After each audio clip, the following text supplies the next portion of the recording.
서양 음식하면 무엇이 생각나시나요? 피자나 스파게티, 리조또와 같은 이탈리아 요리가 쉽게 떠오르는데요. 호화로운 재료와 많은 코스로 유명한 프랑스 요리와는 달리 이탈리아 요리는 부족한 식재료로 고일정한 마을내는 친근한 가정식 음식으로 전 세계에서 많은 인지도를 가지고 있습니다. 2013년에 이어 2017년에도 CNN 선전적 세계 최고 요리로 꼽힐 만큼 역사와 유럽 요리에 끼친 영향력도 큰 음식이죠. 그런데 현재 이탈리아에서 가장 인기 있는 음식 장르가 있는데요. 바로 코탈리아입니다. 코탈리아 노코리안 플러스 이탈리안의 합성어입니다. 주로 오랜 이탈리아 요리 경력을 가진 셰프가 한식의 바주한식과 이탈리아의 근본적인 맛을 연구하고 그 두 가지 음식 문화의 장점을 살며 하나의 요리 장르를 만들어가고 있는 것이죠. 밀라노는 미슐랭 스타 셰프들의 만함, 미식가들의 성전이라고 불립니다. 그런데 밀라노에서 한식에 파저 운영하던 이탈레스토랑을 닫고 한국에 거주 중인 셰프도 있는데요. 밀라노에서 15년간 미슐랭 레스토랑을 운영하다 한식에 빠져 한국에 거주 중인 파브리치 오페라 리 셰프도 이런 경우죠. 또한 밀라노 시내에서 미슐랭 원스타 식당을 운영하고 있는 안드레아 버튼 셰프 역시 이탈리안 요리로 유명합니다. 쉴새 없이 손님들로 북적이는 밀라도 방집에서도 김치 샌드위치가 인기입니다.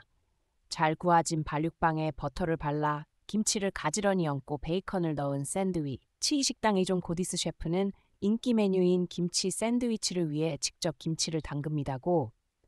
디에르 셰프는 대학에 던 당시 김치를 처음 먹고 충격을 받았다고 하는데요. 룸메이트였던 한국인 친구가 나눠준 김치는 구티에레스 셰프에게 충격과 더불어 큰 감동을 주었기 때문입니다. 처음 맡은 김치 냄새는 익숙하지 않아 힘들었지만 몇 번 김치를 먹은 뒤 완전히 빠져들게 되었다죠. 하지만 그가 처음 김치 샌드위치를 개발한 2014년에는 밀라노에서 김치 재료 구하기가 쉽지 않았습니다. 그래서 그는 현지에서 나는 재료들로 자신만의 김치를 만들었습니다. 칠리와 매운 피망 마늘, 생강 멸치 젓 대신에 엔초비를 넣습니다. 모두가 라소스를 만든 후 소금에 절인 배추에 넣고 고무입니다. 재료는 다르지만 김치를 보관할 때는 목한 곡식으로 항아리에 저장합니다. 삼겹살과 김치는 만공통에 뗄래야 딸 수 없는 꿀조합일까? 역시나 베이컨이 들어간 김치 샌드위치를 먹는 밀라노 사들은 감탄을 쏟아냅니다.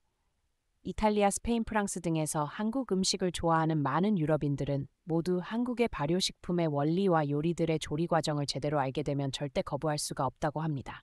건강한 재료의 정성이 응축된 특별함에 음영은행까지 담긴 한국의 음식은 더 많은 유럽인들을 한식의 세계로 이끌고 있습니다. 프랑스 파리오브에 위치한 미슐랭 1스타 식당, 소스캠 프랑스 내 한식 인기가 치솟으면서 많은 요리사들, 이솔스티스 오너 셰프인 에리크 트로 셰프 셰프에게 한식을 배우기 위해 이곳에 오는 거죠. 2014년 한국인 아내와 결혼한 트로 셰프는 아내의 나라 한국에 처음 방문했고 한식을 맛본 순간 한식의 매력에 그대로 빠져들고 말았습니다. 이후 틈나는 대로 한국을 방문해 진짜 한식을 먹고 한식을 배우고 연구해 프랑스에 알리고 있는데요. 트러조 셰프는 유럽식 만두라고 불리는 라비올리 요리에 김치와 바다가재를 넣거나 참기름과 해초를 넣은 푸아그라, 새송이 버섯과 쌈장으로 조리한 스테이크 된 장과 캐러멜 만든 과자를 디저트 메뉴로 내놓습니다. 한식 재료를 활용해 레스토랑 메뉴를 바꾸고 싶은 파리 유명 셰프들은 한국마의 세계에 끔뻑 빠져들었습니다. 그들은 모두 김치, 고추장, 참기름, 매실, 오미자 등 한국 보유의 재료에 관심을 갖고 있는데요. 이런 한국의 독창적인 재료를 자신의 식당에서 응용해 더 맛있는 음식을 만들기 위해 한식을 배우고 있는 것입니다. 한식을 배우기 위해 몰려든 셰프들은 이 소스는 어떻게 만들었나요? 고추장 된 장외에도 뭐가 더 들어간 것 같은데요. 오미자는 쓴맛을 내는데 어떻게 시초 재료로 사용되나요? 고추장을 덜 맵게 사용하려면 어떤 재료가 어울리나요? 한국 간장에는 특별한 향이 있는데 간장을 많이 사용하는 요리를 제대로 배우고 싶어요. 한식의 장점인 발효와 다양한 채소를 활용해 새로운 요리를 만들고 싶습니다. 한식에서 가장 최고는 초고추장이입니다. 매운맛, 신맛, 단맛, 짠맛이 모두 모여 폭발적인 조화를 이루는 초고추장에 반해버렸어요. 아니에요. 궁극의 장은 삼장입니다.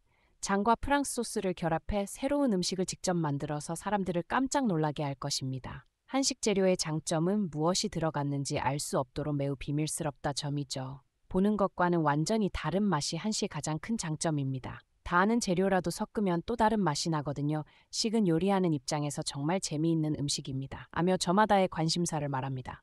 프랑스뿐만 아니라 유럽 전역에서 한식의 판도는 완전히 뒤집혔습니다.